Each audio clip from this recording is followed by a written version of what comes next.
ये कहानी है सोनिया और उसकी बहन पायल की। दोनों सगी बहन थी।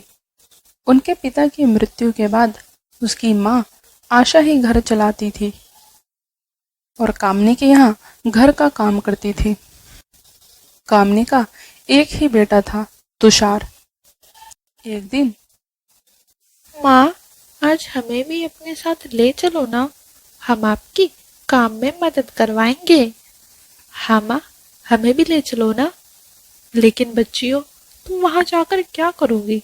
तुम्हारा वहां कोई काम नहीं है।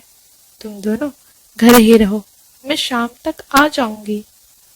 नहीं माँ, आज हम भी आपके साथ चलेंगे, चाहे कुछ भी हो जाए। लेकिन बच्चियों, आशा के कई बार मना करने के बाद भी सोनिया और पायल नहीं मानती हैं। आखिर में आशा उन्हें अपने साथ कामनी की कोठी ले ही आती है। अरे वाह माँ, ये तो बहुत बड़ा घर है। ये तो हमारे ख्वाबों से भी बड़ा है। ये तो कम से कम करोड़ों का होगा। अरे, तेरी कहानी तो लाख और करोड़ पर ही अटकी रहती है। हमें क्या करना है, ये घर अब लाखों का हो या करोड़ों का? माँ, इतना अमीर बनने के लिए क्या करना पड़ता है? पढ़ाई लिखाई। पढ़ाई लिखाई से हम इतना बड़ा घर बना सकते हैं। इसलिए कहती हूँ मेरी बच्चियों, ध्यान लगाकर पढ़ा करो, ताकि तुम दोनों भी जीवन में कुछ कर जाओ और मेरी तरह ये नौकरों वाला काम न करना पड़े। इतने में वहां कामनी आ जाती है। अरे आशा, ये किसकी लड़कियां हैं? मालकिन, ये मेरी बच्चियां हैं। आज ये जिद कर रही थी मेरे साथ आने के लिए, तो इन्हें मैं ले आई। अरे आशा, तूने अपनी बच्चियों को बताया नहीं क्या कि ये मेरा घर है, कोई किंडरगार्टन नहीं जो इनका घूमने का मन हुआ तो ये यहाँ चली आई। मालकिन, मैं आगे से नहीं लाऊंगी। हाँ ठीक है, लेकिन इस बात का ध्यान रखियो कि ये तुषार के कमरे के आसपास भी ना भटके। तुषार को गरीब लोग बिल्कुल पसंद नहीं है। ठीक है मालकिन। कान खोल कर सुन लो दोनों, कोई भी शैतानी नहीं करनी है आज, और खास करके तुषार के कमरे में बिल्कुल नहीं जाना है, वरना तुम्हारे साथ साथ मुझे भी डांट सुननी पड़ेगी। इतना बोलकर आशा घर के कामों में लग जाती है और इधर सोनिया और पायल घर में घूमती रहती हैं। घूमते घूमते उन्हें एक कमरा दिखता है जो बहुत ही सुंदर था। सोनिया दीदी, देखो तो, ये कमरा बिल्कुल हमारे ख्वाबों जैसा है। मैंने ऐसा कमरा तो कभी नहीं देखा। इतने में वहां तुषार आ जाता है। और तुम कौन हो? वो हम आशा। अच्छा, तो तुम दोनों आशा आंटी की लड़कियां हो, लेकिन तुम दोनों मेरे कमरे में क्या कर रही हो? कुछ नहीं, वो हम गलती से यहाँ आ गए थे, हम अभी जाते हैं। अरे नहीं, हम गलती से नहीं आए, हम तो तुमसे मिलना चाहते थे। मुझसे? वो क्यों?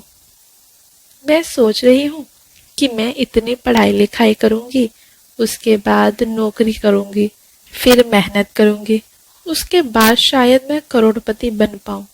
लेकिन अगर मैं तुमसे शादी कर लूँ तो मुझे कुछ करना ही नहीं पड़ेगा। तुषार, क्या तुम मुझसे शादी करोगे? इतने में वहां कामनी आ जाती है। नीच लड़की, तेरी हिम्मत कैसे हुई ये बात बोलने की भी? अरे इतनी सी है और शादी के सपने देख रही है, वो भी अभी से। आशा, आशा कहाँ है? इधर आ। क्या हुआ मालकिन? क्या हुआ पूछती है तू? तेरी यही चाल थी ना कि तू अपनी बेटियों को मेरे घर लाए और तेरी ये बेटियां मेरे बेटे को फंसाकर उनसे शादी कर ले। लेकिन मैं तेरी ये इच्छा कभी पूरी नहीं होने दूंगी। ये क्या कह रही हैं मालकिन आप? ऐसा कुछ नहीं है। चुप कर आशा, अब अपनी बेटियों को ले और यहाँ से निकल जा। तेरी जैसी औरत को मैं अपने घर में एक मिनट ना रुकने दूं। कामनी आशा को घर से निकाल देती है। तीनों रोती रोती घर आती हैं। तुझे मना किया था ना मैंने कि तुषार के कमरे में नहीं जाना है, तो तू क्यों गई? तेरी वजह से आज मेरी नौकरी चली गई, अब हम क्या खाएंगे? पायल, तुझे ये सब बोलने की क्या जरूरत थी? तेरी वजह से आज माँ कितनी दुखी है, तुझे पता भी है। और ये शादी का ख्याल तेरे दिमाग में कहाँ से आया? तुझे शादी का मतलब पता भी है? नहीं दीदी, लेकिन अब मैं शादी तो तुषार से ही करूंगी और उसके घर में जाकर राज करूंगी, देख लेना आप। अगले दिन आशा नौकरी की तलाश में घर से निकल जाती है। वह बीच रोड में चल रही होती है कि एक कार वाला पीछे से हॉर्न बजा रहा होता है, लेकिन आशा को कुछ सुनाई नहीं देता। जब कार वाला अपनी कार से निकलकर बाहर आता है, अरे बहन जी, बहन जी, जी जी कहिए। अरे क्या कहिए, इतने देर से मैं हॉर्न बजा रहा हूँ, लेकिन आपको तो कुछ सुनाई ही नहीं दे रहा। वो मैं, क्या हुआ बहन जी, कोई दिक्कत है तो मुझे बताइए। मुझे नौकरी की ज़रूरत है, मेरी 2 छोटी छोटी बच्चियां हैं। बस इतनी सी बात, आइए आप मेरे साथ चलिए। राघव आशा और उसकी बेटियों को लेकर अपने घर आता है। नीलम, ये है आशा, अब से ये इसी घर में काम करेंगी और यही रहेंगी। और हाँ आशा जी, अब से आपकी बेटियों की जिम्मेवारी मेरी है। मैं इनका एडमिशन एक अच्छे स्कूल में करवाऊंगा। सोनिया, अगर ये हमारा एडमिशन एक अच्छे स्कूल में करवा देते हैं तो मैं पढ़ लिख कर तुषार से ही शादी करूंगी। बस कर पायल, माँ पहले ही बहुत दुखी है। माँ के अपमान का बदला तो मैं लेके रहूंगी। ऐसे ही समय निकलने लगा और अब सोनिया और पायल 20 साल की हो चुकी थी। सोनिया ने 12वीं के बाद पढ़ाई लिखाई छोड़ दी क्योंकि उसका पढ़ाई में मन नहीं लगता था, लेकिन पायल कॉलेज में पढ़ाई कर रही थी। सोनिया बेटी, चल जल्दी तैयार हो जा, बारात आती ही होगी। दरअसल आज सोनिया की शादी थी। सोनिया की शादी एक मिडिल क्लास फैमिली में हो रही थी। शादी कर सोनिया अपने ससुराल चली जाती है। कुछ दिन बाद सोनिया जब पगफेरी की रस्म पर अपने घर आती है, पायल अब तू भी शादी कर ले, मेरी जानकारी में एक लड़का है, काफी अच्छा है, तू बोले तो मैं बात करूं। नहीं दीदी, मैं तो करोड़पति लड़के से ही शादी करूंगी। पायल, तू अभी तक वही बात लेकर बैठी है। दीदी बात नहीं, मैं तो लड़का भी वही लेकर बैठी हूँ। याद है ना आपको कैसे कामनी आंटी ने बचपन में माँ को कितना उल्टा सीधा बोला था। अरे जब तो मैं बच्ची थी, लेकिन उन्होंने हमारी बहुत बेइज्जती की। अब समय आ गया है बदला लेने का। तो क्या करना चाहती है पायल?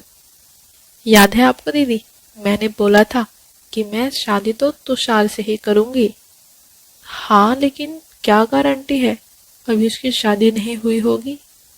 गारंटी है दीदी, तुषार को मैंने अपने प्यार के जाल में फंसा लिया है। अब वो शादी करेगा तो बस मुझसे ही। लेकिन वो कैसे? दीदी, तुषार मेरे ही कॉलेज में पढ़ता है। बस उसने मुझे पहली बार देखा और उसे मुझसे प्यार हो गया। आखिर मैं हूँ ही इतनी सुंदर। अगले दिन, पायल, हम शादी कब करेंगे? तुम अपने घर वालों से बात कर लो तुषार, बाकी मैं तो तैयार ही हूँ तुमसे शादी करने के लिए। वैसे तुषार, तुम्हें आशा आंटी याद है क्या? आशा आंटी? हाँ, वो तो पहले मेरे घर काम किया करती थी और उनकी 2 बेटियां भी थी। पर तुम्हें कैसे पता? क्योंकि उनकी दूसरी बेटी मैं ही हूँ, पायल। याद है तुषार, बचपन में मैंने तुमसे बोला था कि तुम मुझसे शादी कर लो, लेकिन जब तो तुमने मुझे मना कर दिया था। लेकिन देखो, आज तुम भी मुझसे प्यार कर बैठे। अब इन सब बातों को जानने के बाद भी क्या तुम मुझसे शादी करोगे तुषार? हाँ पायल, मैं फिर भी तुमसे ही शादी करूंगा। वो बचपन था, लेकिन ये नहीं, मैं आज ही अपनी माँ से हमारी शादी के लिए बात करता हूँ। क्या आशा की बेटी से तू प्यार करता है?